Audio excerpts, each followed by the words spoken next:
Why do we like this truck? We've talked about it multiple times.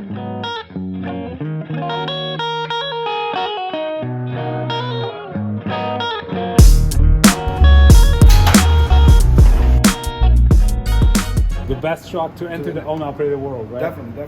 Right. It's 2007 Freightliner Classic. Freightliner Classic 14-liter Detroit. The second best truck is right there. That one right there. But that's a little more expensive, right? Why do we like this truck? We've talked about it multiple times. Why do you think it's a good truck to start? To start off, look at the engine. You got all the room in the world to work on. Yeah. After that, you got no emissions on there. It's like deadline before emissions. Yeah, 07. So that's a 14-liter, obviously a step up from the 12.7. Yep. And they did put DPFs on them. They did 2008 and I think 9 even, right? 9, yeah. If you have 08, 09, it might have a DPF on it, but we don't like those. Those are better, the 14 liters. Other than bigger displacement, is there anything else? What's the difference between 12.7 and 14 liter? That would be your major difference right there. The crank, but that goes with displacement as well. Did you party hard or something? I don't know what the hell's going on. Look at that, another Classic XL. So what are you doing on this? I know you're doing some like decorative stuff. New mirrors, a bunch of new lights that we're going to be adding on there, new steering wheel. So making it nicer, Yeah. clean. Somebody took care of it. What type of work does he do? So it's my favorite color, sorbet pink.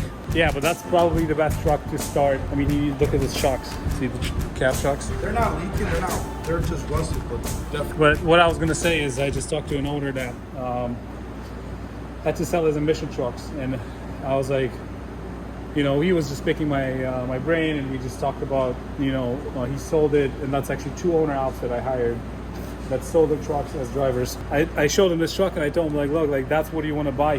He had a 2014 Volvo with emission, and buying this, taking care of it, overhauling it, new trans, You're set. yeah, and you're set, right? And that's what we always talk about is if you can avoid emissions, that's the best starter truck for owner ops. You can do everything with that truck, Yeah. and that's what is it, 245 or 265? It's probably as long as the Coronado, because it's pretty much the same thing. Yeah. Right. What transmission is this? They got a Yeah. fuller 10. Yeah, so a little project for you to just kind of make it nicer for the owner. Make it nicer. We're going to obviously do the PM on there. New oils on the divs. Both for the divs, the trans. Just get it prepped up. What's something that what I'm thinking as far as parts availability, and I mean everything, you can literally find anything, if not on eBay, then Freightliner still carries a lot of that stuff. Yeah. For a bunch of the chrome shops got everything. Yeah. A bunch after. They're a popular truck, and it's, again, one of my favorites, just like the Coronado. What's the mileage on it, I know the gauge isn't really right. The gauge, it's gonna be probably 1.5 or something. Tanks, 150 each or 120? 120. They're about 40.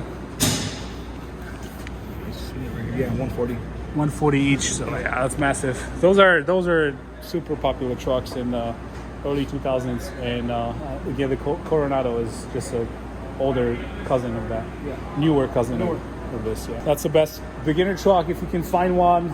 Classic XL with a 14 liter or 12.7. They both came with both engines. Pre-2008, you don't want to have a DPF on any of those, and just make sure you go over the entire truck, because they do. I mean, this one isn't rusted, but they do like to fall apart. The cabs are not as much like the Volvos. True. The Volvos, the early 2000 Volvos are rusted as hell. Yeah. So this is actually in a good shape. So subscribe, share, and we'll talk to you soon.